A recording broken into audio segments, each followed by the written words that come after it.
कैसे हो?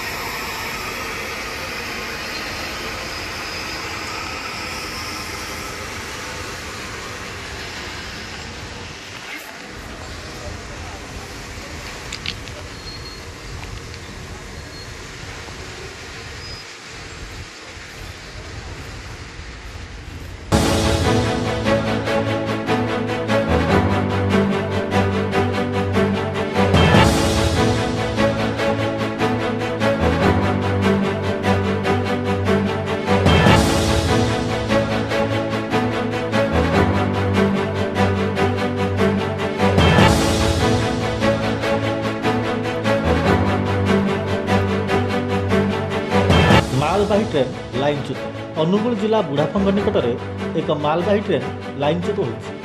आज अपराह प्राय 4टा समय मालबाही ट्रेन टी लाइनच्युत होता। सूचना अनुसार ट्रेन टी जखपुर मेरामंडली टाटा स्टील को कोयला नहीं जाउथिबा बेले बुढ़ाफंग निकट में मालबाही ट्रेन लाइनच्युत होता। 9 नंबर ट्रैक लाइन रे मालबाही ट्रेन लाइनच्युत होता बेले दुर्घटनार कारण जमापड़ा। ट्रेन टी लाइनच्युत होता बेले ट्रेन चलाचल स्वाभाविक रही। Bureau report ATV.